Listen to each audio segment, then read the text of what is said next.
Estamos en el lugar donde sucedió lo más importante de la historia. Según los estudiosos, este es el lugar donde Jesús fue crucificado. Muy cerca, allá arriba, está una piedra con una grieta, donde la tradición dice que allí fue puesto y levantada la cruz del Calvario.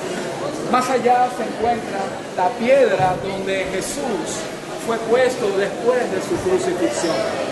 Pueden notar que es un lugar muy concurrido.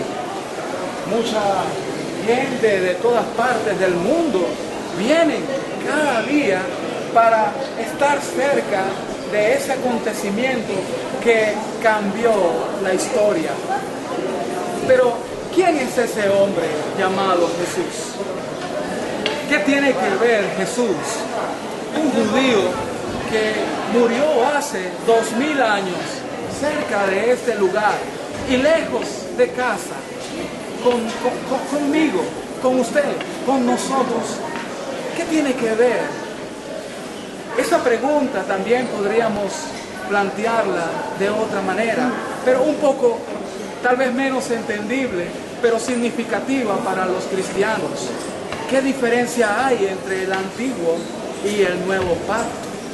Para responder a esa pregunta, tenemos que remontarnos a los primeros tiempos, a los primeros momentos del mundo. Me refiero cuando Dios puso en el Edén a Adán y a Eva. Dios les dijo a ellos que de todo árbol pueden comer, menos del árbol de la ciencia, del bien y del mal. Como todos sabemos, Adán y Eva mordieron de la fruta y por una sola mordida Dios los sacó del Edén.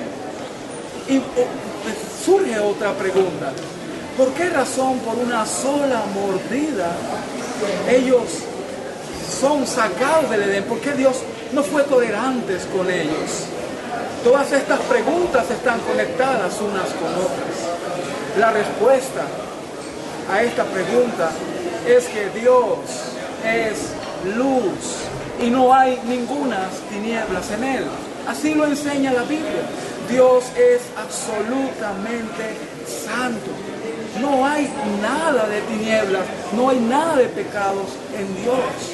Él no puede comulgar con el pecado. Entonces, por esa razón, Dios tuvo dolorosamente, tristemente, que excomulgar a Adán y a Eva del paraíso. Y el amor de Dios no los abandonó, pero no podía tener esa comunión que tenía desde el principio, una comunión íntima entre Dios y Adán y Eva.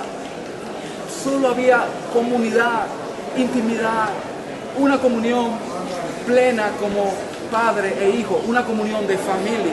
Pero por un solo pecado se perdió esa comunión. Pero el amor de Dios es tan grande que estuvo muy cerca de sus criaturas a lo largo de la historia. Y en el proceso, Él teniendo relación con el hombre, buscando todo el tiempo al hombre, pero no con una comunión tan estrecha como en el principio, pero siempre cerca, hasta que surgió un hombre llamado Jesús. Él es el único hombre en toda la historia que pisó esta tierra sin un solo pecado. Jamás mintió el Señor, jamás tuvo un mal pensamiento, jamás de sus labios surgieron mentiras. No hubo ningún pecado en Él. Los cielos se llegaron a abrir en 3 oportunidades. Se escuchó la voz de Dios diciendo: este es mi Hijo amado en el cual tengo complacencia. Y Él decía eso porque Jesús vivió una vida que agradaba plenamente a Dios. Su vida era una vida santa, como Dios era santo. Así pues, fue Jesús mientras estuvo entre nosotros, sin pecado. Y Jesús, como Dios lo había determinado en el pasado. Fue el Cordero de Dios que quita el pecado del mundo. Dios hizo pacto con el pueblo de Israel mediante Moisés. Les dio una ley para tener una manera de comunión con su pueblo, con la gente que Dios amaba, con la gente en el cual iba a surgir Jesús. Teniendo la ley, los israelitas o el pueblo de Dios podían saber lo que a Dios le agradaba y vivir de acuerdo a sus normas. Pero ningún ser humano, ninguno de ellos, ninguno de nosotros ha podido guardar las normas de Dios. Y la palabra, como dije al principio, por una sola mordida ellos fueron quitados de la comunión de Dios. Igual por una sola violación de la norma de Dios, un solo mandamiento que dejemos de cumplir ya es suficiente para que Dios nos aparte. Por eso vino Jesús. Jesús cumplió todas las normas, todos sus mandamientos. Jesús vivió en esta tierra como Él, sin ninguna tiniebla, luz. Él mismo, el Señor decía, yo soy la luz del mundo. Es una expresión de Dios, sin tinieblas. Jesús fue el sacrificio perfecto por la humanidad. Y fue el sacrificio perfecto porque Él, sin pecado, cuando fue a la cruz, en un lugar muy cerca de acá, cuando Él fue a la cruz, Él al morir, Él toma la responsabilidad que le corresponde al hombre. Él tomó nuestra culpa, porque somos culpables, todos hemos violado la ley de Dios, todos hemos mentido, todos hemos pecado. La misma Biblia lo confirma cuando dice, todos han pecado y están destituidos de la gloria de Dios. Pero Jesús en la cruz, Él tomó mi culpa, tu culpa, la culpa de todos, nuestra responsabilidad, nuestro castigo. Y la ira de Dios vino sobre Él. Porque cuando Dios mira a Jesús en la cruz, está mirando a la humanidad.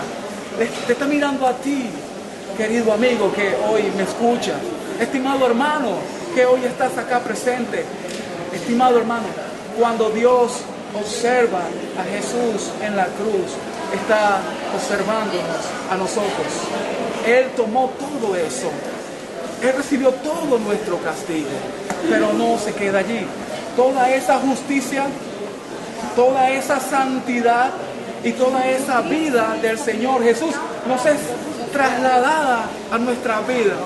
Ahora cuando Dios nos ve a nosotros, Él está viendo a Jesús.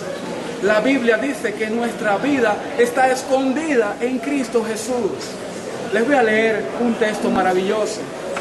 En 2 Corintios 5, el verso 21 dice, al que no conoció pecado, le hizo pecado por nosotros, para que fuéramos hechos justicia de Dios en Él. Es decir, su justicia nos ha sido dada a nosotros. ¡Qué bendición! Ahora ha sido restaurada por causa de Jesús la comunión plena. Ahora Dios nos llama hijos. Mirad cuál amor nos ha dado el Padre para que seamos llamados hijos de Dios. ¡Qué bendición tan grande! Ahora ha sido restaurada la comunión entre Dios y el hombre por medio de nuestro Señor Jesucristo. Estimado oyente, estimado amigo, estimado hermano, este es el mensaje del Evangelio. El mensaje que tiene poder para salvar. No pierdas la oportunidad. Pon tu confianza en Jesucristo para que la justicia perfecta de Jesucristo te cubra plenamente y Dios pueda declararte justo y llamarte hijo. Y si eres hijo, eres heredero, y como heredero, la vida eterna junto al Padre. Que Dios te bendiga.